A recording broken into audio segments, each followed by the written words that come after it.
Welcome to V3 news లక్ష్యం సమాజ హితం. నేను మీ వరలక్ష్మి. ముందుగా హెడ్లైన్స్ చూద్దాం. మహంకాళి భక్తులకు ఇబ్బంది కలగకుండా చర్యలు తీసుకోండి, అధికారులను ఆదేశించిన మంత్రి తలసాని శ్రీనివాస్ యాదవ్.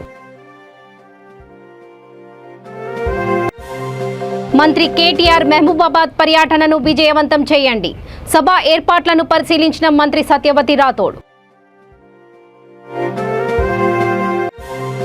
తెలుగుదేశం పార్టీ తరఫున అన్ని విధాల అండగా ఉంటాం, అమర్నాథ్ కుటుంబీకులను పరామర్శించిన ఎమ్మెల్యే అనగాని సత్యప్రసాద్.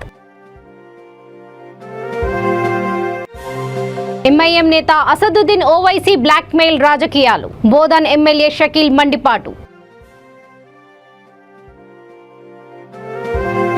బోనాల సందర్భంగా అంబర్పేట్ మహంకాళి టెంపుల్ కు వచ్చే భక్తులకు ఇబ్బంది కలగకుండా చర్యలు తీసుకోవాలని మంత్రి తలసాని శ్రీనివాస్ యాదవ్ వివిధ శాఖల అధికారులను ఆదేశించారు. ఆషాఢ మాసం బోనాల పండుగ నిర్వహణ ఏర్పాట్లపై అంబర్పేట్ మహంకాళి అమ్మవారి ఆలయంలో ఆయన సమావేశం నిర్వహించారు.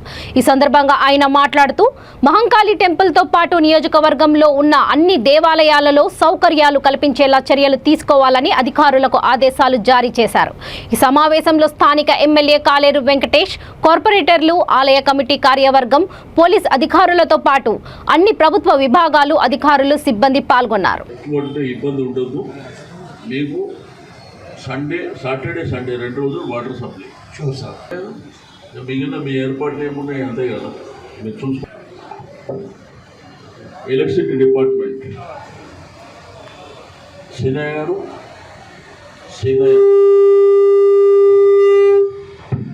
ఎలక్ట్రిసిటీ డిపార్ట్మెంట్ ఎవరు లేదా దాని మీద టీమ్స్ ఎక్కువ పెట్టుకొని ఆ కార్యక్రమం చేయండి. Already Srinivas Reddy zonal commissioner గారు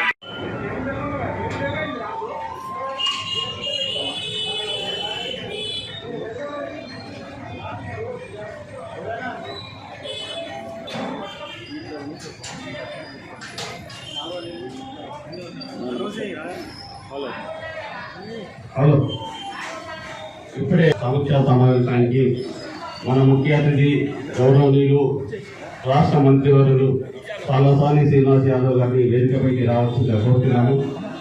అదేవిధంగా ఎమ్మెల్యే కాలేరు వెంకటేశ్వర గారిని గౌరవనీయులు ఎమ్మెల్యే గారిని కూడా పైకి రావాల్సిందిగా కోరుతున్నాను. అదేవిధంగా ఆలయ కమిటీ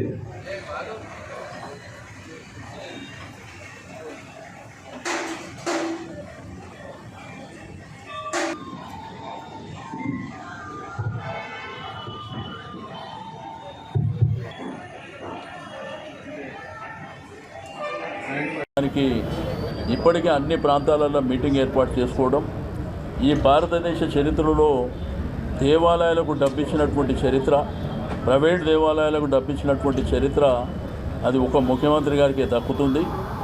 ఎవ్వరికి ఎటువంటి ఆటంకాలు లేకుండా ఇబ్బందులు దూరం చేయడానికి ప్రభుత్వం అన్ని విధాలుగా ప్రయత్నం చేస్తుంది.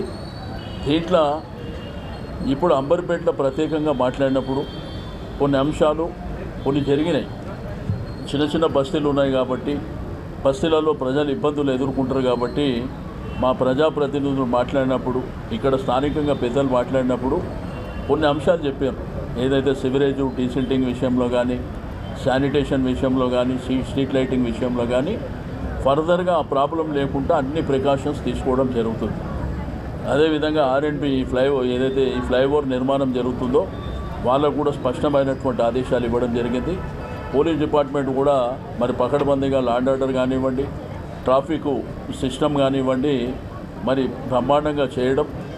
రెండోది 10-11వ తారీఖు నాడు ఏవైతే మరి దేవాలయాలకు ఇచ్చేటువంటి ఆర్థిక సాయం కూడా వారం ముందే ఇస్తాం, 5-6 రోజుల ముందు ఇచ్చేస్తాం. కాబట్టి ఎవ్వరు కూడా ఏ ఇబ్బందులు పడకుండా ప్రభుత్వం అన్ని విధాలుగా సహకరిస్తుంది.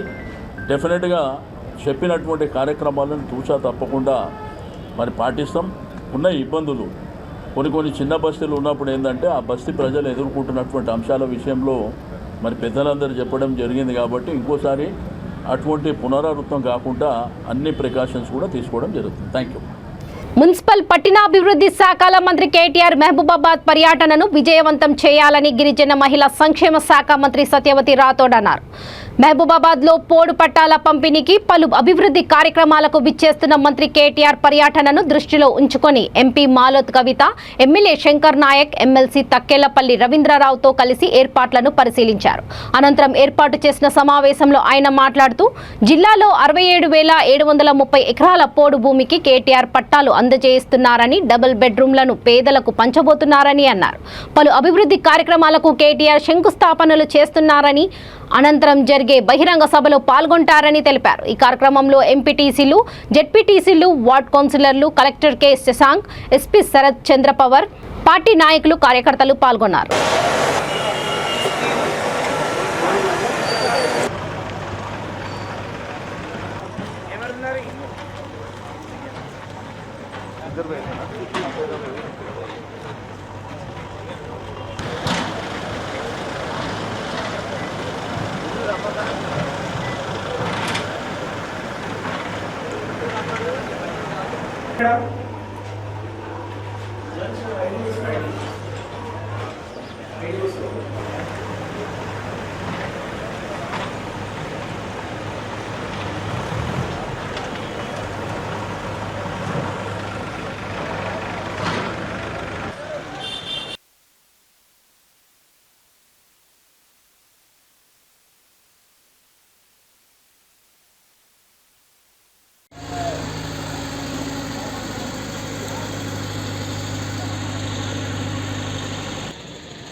మధ్యలో సెట్ అటు ఇటు టెంట్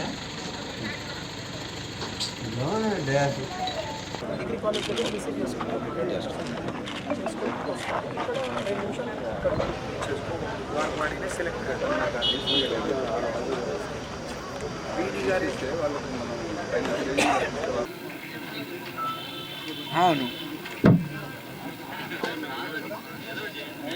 సరే సరే ఇప్పుడు ఒక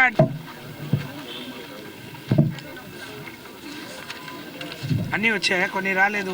సంబంధించి 24 మీ ముందు ఉంచుతున్నాం. 10:30 గంటలకు కేటీఆర్ గారు బై రోడ్ మాన్కోట చేరుకుంటారు. ముందుగా 50 కోట్లతో మరి ముఖ్యమంత్రి గారు ఇచ్చిన ఎస్డిఎఫ్ పనులకు పైలాన్ని ఆవిష్కరిస్తారు. ఎంఆర్ఓ కార్యాలయం, పాత ఎంఆర్ఓ కార్యాలయం దగ్గర 50 కోట్ల రూపాయల మరి ఎస్డిఎఫ్ నిధులతో పైలాన్ని ఫస్ట్ ఆవిష్కరిస్తారు. దాని పక్కనే 1 కోటి రూపాయలతో వైకుంఠ ధామం బ్రహ్మాండంగా మహబూబాద్లో కట్టించారు. ఆ శిలా పలకాన్ని కూడా అక్కడే ఆవిష్కరిస్తారు. దాంతోపాటు ఈ రోడ్డు మరి వివేకానంద కాలనీకి సంబంధించి ఈ రోడ్డుకు వైడనింగ్ అండ్ స్ట్రెంథనింగ్కు 5 కోట్ల రూపాయలతోని అక్కడే ఇంకో శిలా పలకాన్ని కూడా ఆవిష్కరిస్తారు.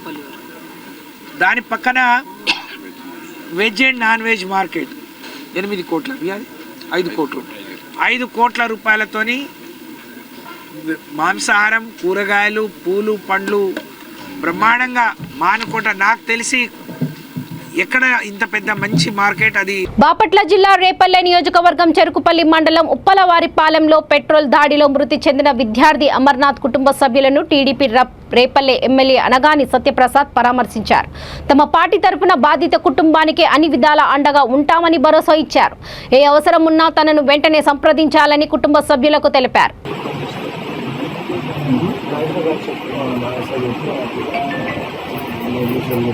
పిక్చర్ని కట్టేసి నేనే మనిషిని ఏర్పాటు చేస్తాను. నువ్వు కూడా బాగా చదువు ఏంటి, నీకేది పబ్లిక్ నాకు చెప్పు, బాగా చదువుకో. ఎంఐఎం నేత అసదుద్దీన్ ఓవైసీ వ్యాఖ్యలపై నిజామాబాద్ జిల్లా బోధాన్ ఎమ్మెల్యే షకీల్ తీవ్రంగా స్పందించారు. అసదుద్దీన్ బ్లాక్ మెయిల్ రాజకీయాలు చేస్తున్నారని ధ్వజమెత్తారు. మీడియా సమావేశంలో ఆయన మాట్లాడుతూ ఎన్నికలు రాగానే అసదుద్దీన్ నైజం బయటపడుతోందని వ్యాఖ్యానించారు. ఎన్నికల్లో చూసుకుంటామని బెదిరిస్తే భయపడేవారు లేరని, దమ్ముంటే ముందు నుండి కొట్టండి, వెనుక నుండి కాదని అన్నారు. తాను ఎవరి మీద తప్పుడు కేసులు పెట్టలేదని, కానీ తనపై ఎంఐఎం కౌన్సిలర్లు హత్యాయత్నం చేసిన విషయం వాస్తవమని అన్నారు. జైల్లో ఉన్న నిందితులపై సంఘ విద్రోహ, దొంగతనం, రౌడీయిజం, హత్యలు ఇలా ఎన్నో కేసులున్నాయని అన్నారు. బోధాన్ బీఆర్ఎస్ నేత శరత్ రెడ్డి, ఎంఐఎం నేతలు కలిసి తనపై కుట్రలు చేస్తున్నారని ఆరోపించారు. इनके ऊपर 10-10 मुकदमा दर्ज है। इसमें अटेम्प्टिव मर्डर्स और वगैरह काफ़ी केसेस इनके ऊपर है। औरतों के ऊपर जुल्म करना, गवर्नमेंट ऑफिसर्स को मारना, दहशतगर्दी मचाना, इस तरीके के कई जुर्म में ये लोग अंदर बंद है। कई हिस्से, कई केसेस इनके ऊपर है। जो इनके वालिद कलाम पाक आज ईदगाह में उठाए, तो इनके वालिद को ये बोलना चाह रहा हूँ मैं कि आपके बेटे पे जो इतने सारे केसेस है उसमें आप कलाम पाक कभी नहीं उठाए ईदगाह पे आके या मस्जिद में आके। सिर्फ जो है आप लोग एक पूरे जने मिलके एक साजिश के तौर पे ग्रुप बन गया, किसी हाल में एमएलए को नुकसान पहुंचाना है और शरत नामी आदमी से कुछ पैसों का बातचीत करके इस तरीके के चीज़ें ये लोग अमल में लाए हैं। ये लोग ये चीज़ें कर रहे हैं। इनका कोई साफ़ सुथरा रिकॉर्ड नहीं है। मैं एक और बात आपको वाज़ेह कर दूं कि ये जो लोग अंदर बंद है जेल में, इन लोग जो है जो हाफिज़ कुरान उलेमा रहते, उलेमा हुफ़ाज़ जिसके सीने में कुरान है, वैसे 2 बोधन के उलमा जो बच्चे हैं जो हाफिज़ कुरान हैं, उनके मुंह पे ये लोग थूके सोए। तो ऐसे लोग जिसको अल्लाह की मार है, ये तो इनके साथ कुछ नहीं हुआ, इनके ऊपर ऐसी अल्लाह की मार पड़ेगी कि जो है खुदा की लाठी में आवाज़ नहीं होती बोलते ना, ऐसी लाठी इनके ऊपर पड़ेगी। बिल्कुल इनका मंसूबा साफ था। 1 साल से ये लोग प्लानिंग कर रहे। ये जो अल्ताफ़ नामी गुंडा है, ये जो है इसको कई तरीके से, कई बार इससे पहले भी, चलो ये गुंडा गर्दी छोड़ के कुछ झूले वूले लगा लेता, कुछ काम करता बोले तो मैं कई बार लाखों रुपए का माशी फ़ायदा इन लोगों को कराया हूँ। इसके अलावा जो इनके वालिद है जो कसम खाए, ये खुद भी राउडी शीटर थे। 2001-2 में बोधन में ये भी खुद राउडी शीटर था। और मैं ये इनके वालिद से एक बात पूछना चाह रहा हूँ, जो तुम्हारे बेटे पे इतने सारे केसेस है, तो इसमें क्यों आप कुरान शरीफ नहीं उठाए? जो आज कुरान शरीफ उठाने की नौबत आ गई आपको, तो कुरान शरीफ का आप जो हुफ़ाज़ों पे जो लोग अंदर बंदे थूक रहे, तो इनको कलाम पाक का और दूसरी चीज़ से क्या इनका वो है? भाई जो वार्ड में मैं काम करने के लिए गया था, दारुल उलूम की कमेटी, जो दारुल उलूम सबसे क़दीम स्कूल है बोधन का, उसको 50 लाख रुपए मैं दिया था उसका फाउंडेशन स्टोन डालने के लिए। वो दारुल उलूम कमेटी वहाँ पे मेरे को बुलाई थी। और गद्दारी से ये गद्दारी करते रहता, और जब तुम्हारे को जब कुछ नहीं करे तो कई के लिए डर रहे भाई, कई को भाग रहे तुम लोग? आओ कानून के सामने आओ, तफ्तीश जारी है, कानून के सामने आओ। कितने केसा तुम लोगों के ऊपर है? एंटी सोशल एलिमेंट से तुम आज एक पब्लिक रिप्रेजेंटेटिव की जान लेने के लिए आज तुम कोशिश कर रहे।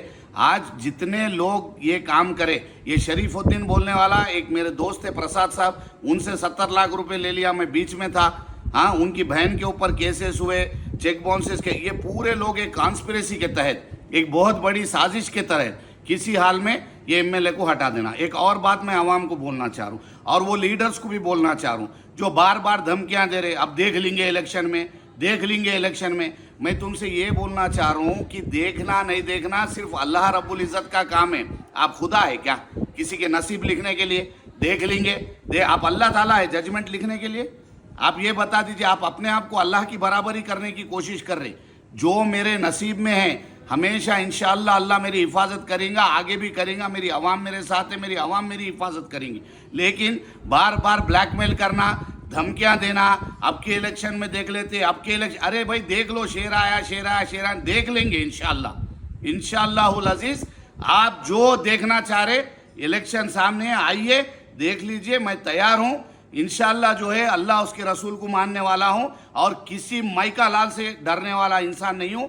ये बोल रहा हूँ मैं कि आप जो देखने का है देखिए, बातों में नहीं रहता, जो देखना है इंशाअल्लाह देखेंगे। फिर बोल रहा हूँ, लेकिन ये गीदड़ भपकियाँ और जो है ये नपुंसक लोगों के काम, आंखों में मिर्ची डाल के प्रैक्टिस करना, एक पीछे से छुरा भोंको, एक सामने से छुरा भोंको। अरे दम है तो और सीना तैयार है, सीने पे गोली खाऊंगा, तलवार भी ले लाना है, आ जाओ, सामने खड़ा हुआ हूँ। कई को पीछे से वार कर रहे थे, कई को 1 साल से थोड़े पैसों के लिए वो शरत के बातों में आके जो है ये जिस तरीके से इन लोग ब्लैकमेलिंग करते हुए जो कॉन्स्पिरेसी कर रहे, इसका इंशाल्लाह ईंट का जवाब पत्थर से मिलेगा। ये तो कुछ नहीं है, आगे चल के मैं पुलिस से रिक्वेस्ट कर रहा हूँ, इन पे सख्त तरीन कार्रवाई होना चाहिए। जितने लोग भागे हुए उनको अरेस्ट करना, सब पे पीडी एक्ट के तहत मुकदमे बुक होना, कम से कम 2-2 साल ये लोग कम से कम जेल से नहीं आना, और भी इनको सख्त तरीन सज़ा मिलनी चाहिए और अल्लाह की तरफ से इंशाल्लाह इनको सज़ा मिलेंगी। जो लोग उलमा पे जिसके सीने में कुरान है उनके ऊपर थूके ऐसे लोगों पे इंशाल्लाह अल्लाह ताला इनसे ज़रूर बदला लेगा। और मैं कोई पार्टी के खिलाफ नहीं हूँ, ना कभी पार्टी के खिलाफ मैं किसी के बात करा। ये लोग गुमराह करने की कोशिश कर रहे, पार्टी हाईकमांड को गुमराह कर रहे। కొమరం భీం ఆసిఫాబాద్ జిల్లాలో రాష్ట్ర ముఖ్యమంత్రి కె చంద్రశేఖరరావు పర్యటించి పోడు భూముల పట్టాల పంపిణీకి వస్తున్న నేపథ్యంలో వివిధ పార్టీల నాయకులు పోలీసులు ముందస్తు అరెస్ట్ చేసి వివిధ స్టేషన్లకు తరలించారు. జిల్లా కేంద్రంలో నూతనంగా నిర్మించిన కలెక్టర్ కార్యాలయం, ఎస్పీ కార్యాలయంతో బీఆర్ఎస్ కార్యాలయాన్ని సీఎం ప్రారంభించనున్నారు. కేసీఆర్ పర్యటన సందర్భంగా Congress, BJP, CPM, TDP, HMS, INTUC, DYFI నాయకులను ముందస్తుగా అరెస్ట్ చేసి జిల్లాలోని ఆయా పోలీస్ స్టేషన్లకు తరలించారు. కాగా ఆయా నాయకులు మాట్లాడుతూ ప్రాజెక్టులకు నిధులు మంజూరు చేయాలని, తాగునీటి సమస్యలు, వర్షాకాలం చిత్తడికి మారిన గ్రామీణ రోడ్లు, జిల్లా కేంద్రంలో డిగ్రీ కళాశాలలు, గిరిజన యూనివర్సిటీ మంజూరు చేయాలని డిమాండ్ చేశారు. ఈరోజు గౌరవనీయ ముఖ్యమంత్రి కేసీఆర్ గారు కొమరం జిల్లా ఆసిఫాబాద్కు వస్తున్న సందర్భంగా అక్రమ అరెస్ట్ చేసిండు. అంటే ఏఐటీసీ, సిపిఐతో పాటు ఇతర పార్టీ నాయకులందరూ కూడా అరెస్ట్ చేసి రెబ్బెన పోలీస్ స్టేషన్కు తరలించడం జరిగింది. ఈ సందర్భంగా మేము కేసీఆర్ గారిని ఒకటే డిమాండ్ చేస్తున్నాం. ఏదైతే ఎన్నికల్లో ఇచ్చిన హామీలు ఏవైతే ఉన్నాయో హామీలు వెంటనే అమలు చేయాలని ప్రధానంగా డిమాండ్ చేస్తున్నాం. ఈ జిల్లా ఈ యొక్క భారతదేశంలోనే అత్యంత వెనుకబడిన జిల్లాలో కొమరం జిల్లా మొట్టమొదటి ప్రశ్న ఉంది. దీనికి అందరికీ కారణం కూడా పాలకులైన వంటి కేసీఆర్ గారే ప్రధాన కారకుడు కాబట్టి ఎన్నికల్లో ఏ అయితే ఇచ్చిందో ఇక్కడ వంటి ప్రాజెక్టులు కానివ్వండి, నిధులు అన్నీ కూడా ఇతర ప్రాంతాలకు తరలించుకుపోతుంటే ఇక్కడ ఉన్న ప్రజాప్రతినిధులు కూడా కనీసం ప్రశ్నించలేనివంటి ఈ ప్రజాప్రతినిధుల నిర్లక్ష్యం కారణంగానే ఈరోజు ఈ జిల్లా వెనుకబడింది. ఇప్పటికైనా మరి రాష్ట్ర ప్రభుత్వాన్ని మేము ఒకటే డిమాండ్ చేస్తున్నాం. ఈ యొక్క జిల్లాలో ఉన్నటువంటి అసంఘటిత, సంఘటిత కార్మికులు ఎవరైతే ఉన్నారో, ఇది సింగరేణి కార్మికులు కానివ్వండి, ఆర్టీసీ కార్మికులు కానివ్వండి, హైకోర్టు చెప్పినా కూడా ఎన్నికలు అంటే పెట్టలేని దౌర్భాగ్యమైన పరిస్థితి ఈ యొక్క రాష్ట్రంలో ఉంది. ఇప్పటికైనా ఈ యొక్క అక్రమంగా అరెస్ట్ చేసినటువంటి కార్మికులు కానివ్వండి, రైతులు అంటే విద్యార్థి సంఘ నాయకులు, ఇతరులు ఎవరైతున్నారో వీళ్ళందరూ కూడా బేషరతుగా విడుదల చేయాలని డిమాండ్ చేస్తూ ఎన్నికల్లో ఈ యొక్క కొమరం జిల్లాకు ఇచ్చినటువంటి హామీలను అమలు చేయాలని ప్రధానంగా డిమాండ్ చేస్తున్నాం. భద్రాద్రి కొత్తగూడెం జిల్లా భద్రాచలంలోని శ్రీ సీతారామచంద్ర స్వామి వారిని జిల్లా ఎస్పీ డాక్టర్ జి వినీత్ కుటుంబ సమేతంగా దర్శించారు. ఆలయానికి వచ్చిన వారికి ఆలయ అర్చకులు పూలమాలలు వేసి మేళ తాళాలతో స్వాగతం పలికారు. ప్రధాన ఆలయంలోని సీతారాముల ఎదుట ప్రత్యేక పూజలు నిర్వహించిన అనంతరం అర్చకులు శ్రీ లక్ష్మీ తాయారు అమ్మవారి సన్నిధిలో వేద ఆశీర్వచనం అందజేశారు. అనంతరం ఎస్పీని శాలువాతో సత్కరించి స్వామివారి ప్రసాదాన్ని అందించారు. తొలి ఏకాదశి సందర్భంగా భద్రాద్రి సీతారాములను కుటుంబ సమేతంగా దర్శించుకున్నట్లు ఎస్పీ తెలిపారు.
ప్రజా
బాపట్ల జిల్లా రేపల్లెలో ప్రభుత్వ విద్యుత్ పనికి వచ్చి ప్రమాదంలో చనిపోయిన కోమరబత్తిని విష్ణువర్ధన్ నితిన్ కుటుంబానికి 25 లక్షల రూపాయలు ఎక్స్గ్రేషియా ఇవ్వాలని సిఐటియు జిల్లా అధ్యక్షుడు సిహెచ్ మణిలాల్ డిమాండ్ చేశారు. విష్ణువర్ధన్ మృతి ఘటనలో నిర్లక్ష్యంగా వహించిన అధికారులపై చర్యలు తీసుకోవాలని కోరుతూ కార్మిక సంఘాలు, బంధువులు, ప్రజా సంఘాల నేతలు పోలీస్ స్టేషన్ వద్ద, హాస్పిటల్ వద్ద ఆందోళన చేపట్టారు. ఈ సందర్భంగా హాస్పిటల్ విష్ణువర్ధన్ మృతదేహాన్ని సందర్శించిన అనంతరం జైభీం పార్టీ నియోజకవర్గం కన్వీనర్ డి రమేష్ రామ్జీ తో కలిసి ఆయన మీడియాతో మాట్లాడారు. ఈ కార్యక్రమంలో ప్రైవేట్ ఎలక్ట్రికల్ వర్కర్స్ యూనియన్ అధ్యక్షుడు 5వ వార్డ్ కౌన్సిలర్ నీల లక్ష్మణ్ బాబు, బంధుమిత్రులు, కొల్లపాలెం గ్రామస్తులు, ప్రజా సంఘాలు నాయకులు పాల్గొన్నారు. వేరే చోట లైన్ ఎర్త్ అయింది, ఎర్త్ అవటం ద్వారా విద్యుత్ సప్లై ఇస్తున్నారు. ఇవన్నీ కూడా ఆ కేసును మాయ చేయడం కోసం జరుగుతున్నటువంటిది. కేవలం విద్యుత్ డిపార్ట్మెంట్లో ఉన్న అధికారుల యొక్క నిర్లక్ష్యం వల్ల జరిగిన ప్రమాదం ఇది. ప్రభుత్వంలో భాగంగా ప్రభుత్వ విద్యుత్ అధికారులకు వాళ్ళ నిర్లక్ష్యం వల్ల జరిగింది. అందుకనే అక్కడ సంబంధిత విధి నిర్వహణలో ఉన్నటువంటి అధికారులు ఎవరైతే విద్యుత్ అధికారులు వాళ్ళందరి మీద రేపల్లపట్నం పోలీస్ స్టేషన్లో కేసు ఇస్తా ఉన్నాం. ఈపాటికే ఇట్లాంటి ఘటనలు జరిగిన క్రమంలో ప్రైవేట్ ఎలక్ట్రికల్స్గా జరుగుతున్నటువంటి వాళ్ళ దాని మీద ఈపాటే గతంలో ఇక్కడ నష్టపరిహారం ఇచ్చారు. ఈ జిల్లాలో ఇట్లాంటి విద్యుత్ ప్రమాదాలు జరుగుతున్నప్పుడు ప్రభుత్వం స్పందించి 10 లక్షల రూపాయల నుంచి 25 లక్షల రూపాయలు నష్టపరిహారం ఇస్తూ ఉన్నారు.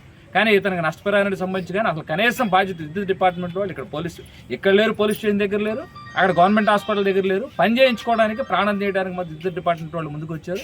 వాళ్ళు సిద్ధపడతారు. అందుకని విద్యుత్ డిపార్ట్మెంట్ ఎవరైతే ఉన్నారో అధికారుల మీద చర్యలు తీసుకోవాలి. ఆ కుటుంబంలో చిన్న పాప, ఆ తల్లిదండ్రులు లేనటువంటి బాబు, చిన్న పాప ఉంది. ఆ పాపకు సంబంధించినటువంటి బాధ్యత మొత్తం ప్రభుత్వం తీసుకోవాలి. 25 లక్షల రూపాయలు ఎక్స్గ్రేషియా ఇవ్వాలని చెప్పేసి మొత్తం బంధువులు, అట్లనే కుటుంబం తరఫున ప్రైవేట్ ఎలక్ట్రికల్స్ అసోసియేషన్, అట్లనే వివిధ కార్మిక సంఘాలకు కూడా డిమాండ్ చేస్తున్నాం. సెల్ ఫోన్ వివాదం హత్యాయత్నానికి దారితీసిన సంఘటన పెద్దపల్లి జిల్లా గోదావరికని తిలక్ నగర్ డౌన్ ఏరియాలో చోటు చేసుకుంది. పోలీసుల కథనం ప్రకారం వెంకటరమణ అనే వ్యక్తి తన మిత్రుడు అన్వర్ కలిసి ఉండగా అవినాష్ అనే వ్యక్తి తన సెల్ ఫోన్ విక్రయించేందుకు వచ్చాడు.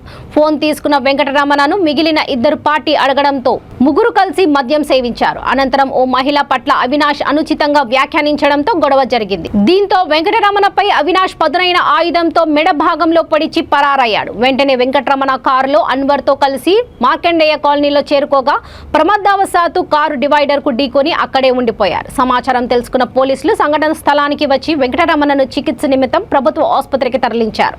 1 టౌన్ పోలీసులు కేసు నమోదు చేసుకుని దర్యాప్తు చేపట్టారు.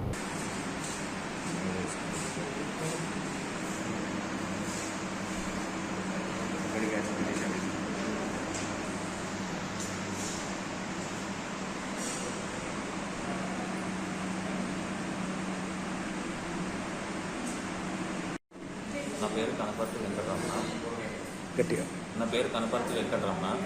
అన్వర్ అన్నట్టయినా నాకు తెలిసిన ఫ్రెండు. ఆయనతోని అవినాష్ అన్నట్టయినా అన్వర్కి ఫ్రెండు. అయితే మేము ముగ్గురం కలిసి రాత్రి పార్టీ చేసుకున్నాం. ఈ అవినాష్ అనే అబ్బాయి ఒక అమ్మాయిని చిడాయిస్తా అంటే అట్లా చేయకు, మంచిది కాదు అని అన్నందుకు వాళ్ళ ఇంటి దగ్గరనే కాబట్టి నన్ను కొట్టి లోపల నుంచి వెళ్ళి కత్తి తీసుకొచ్చి నేను వెళ్ళిపోతా అంటే నన్ను వెనకాల నుంచి దాడి చేశారు. ఇక్కడ పొడిచింది వెనకాల నుంచి. నన్ను ఈ అన్వర్ అన్నట్టయినా మళ్ళా హాస్పిటల్కి తీసుకొచ్చారు సార్. ఇది జరిగింది సార్. మెదక్ జిల్లా నార్సింగి మండలం కాస్లాపూర్ గ్రామం శివార్లో జాతీయ రహదారిపై ఘోర రోడ్డు ప్రమాదం చోటు చేసుకుంది. 2 కంటైనర్ లారీలు ఢీకొన్నాయి. ఈ ప్రమాదంలో ఒక లారీలో మంటలు చెలరేగడంతో 2 వ్యక్తులు సజీవ దహనమయ్యారు. పోలీసులు సంఘటన స్థలానికి చేరుకొని పరిశీలించారు.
వైఎస్ఆర్ జిల్లా ప్రొద్దుటూరు మున్సిపల్ పరిధిలోని 41 వార్డుల సమాచారంలో భాగంగా 2వ వార్డులో V3 న్యూస్ ఛానల్ ప్రతినిధి పర్యటించి అక్కడి మౌలిక వసతులు అభివృద్ధి కార్యక్రమాలను ప్రేక్షకుల ముందుకు తీసుకువస్తున్నారు.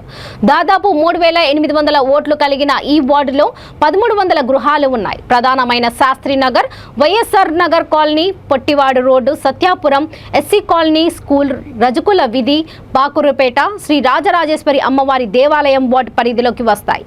మాజీ ఎమ్మెల్యే మల్లేల లింగారెడ్డి గతంలో 2వ వార్డు కౌన్సిలర్ గా ఇక్కడ గెలుపొందారు. మాజీ మున్సిపల్ చైర్మన్ సేట్ గురువారెడ్డి నివసిస్తున్న ప్రాంతం కూడా 2వ వార్డు కావడం గమనార్హం. మున్సిపల్ ఎన్నికలలో వైసీపీ అభ్యర్థి ద్వార్సల భారతి ఇక్కడ కౌన్సిలర్ గా గెలిచారు. స్థానిక MLA Rajamalla Sivaprasad Reddy, municipal vice chairman Pathakota Bangaru Munireddy ముఖ్య అనుచరులుగా కొనసాగుతున్న వీరు వార్డులో అభివృద్ధి కార్యక్రమాలకు తమ వంతు కృషి చేస్తూ నేటికి 70% అభివృద్ధి పనులు పూర్తి చేశారు.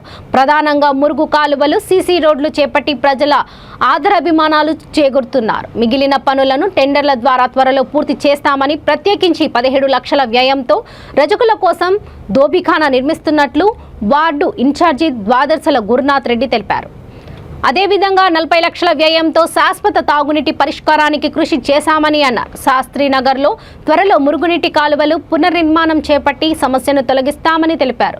వార్డులో ఖాళీ ఇంటి స్థలాలు ఉండడం వల్ల పలు అభివృద్ధి కార్యక్రమాలు, మౌలిక సదుపాయాలు కొరబడ్డాయి. మున్సిపల్ ప్లానింగ్ అధికారులు ప్రత్యేక శ్రద్ధ తీసుకొని వీటిని నిర్మిస్తే మోడూరు కాలువకు మురుగునీరు చేరుతుందని, ఆ దిశగా అడుగులు వేసి రాబోయే రోజుల్లో పనులను పూర్తి చేస్తామని అన్నారు. టీడీపీ హయాంలో అరకొర పనులు జరిగాయని, దాదాపు 30% పనులు మాత్రమే పూర్తి చేశారని అన్నారు. తమ ప్రభుత్వం హయాంలో పెండింగ్ లో ఉన్న దాదాపు 60% పనులు పూర్తి చేయగలిగామని, పలు అభివృద్ధి కార్యక్రమాలు టెండర్లు దశలో ఉన్నాయని తెలిపారు. గడిచిన 4 ఏళ్లలో దాదాపు 16 కోట్ల రూపాయలు సంక్షేమ పథకాలు ప్రజలకు అందాయని, పెండింగ్ పనులను త్వరలోనే పూర్తి చేస్తామని ప్రజలకు హామీ ఇచ్చారు.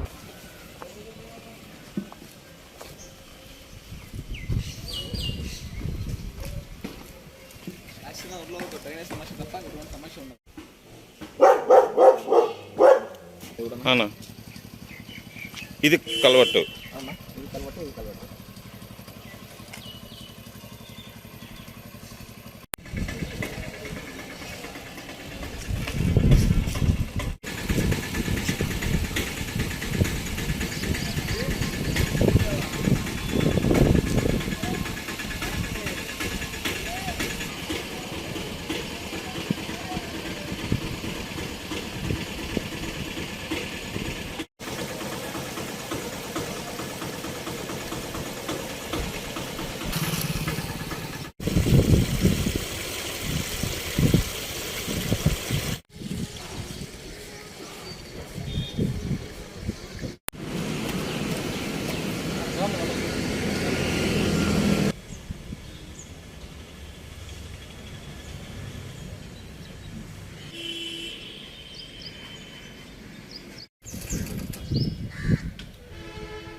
అందరికీ నమస్కారం అండి.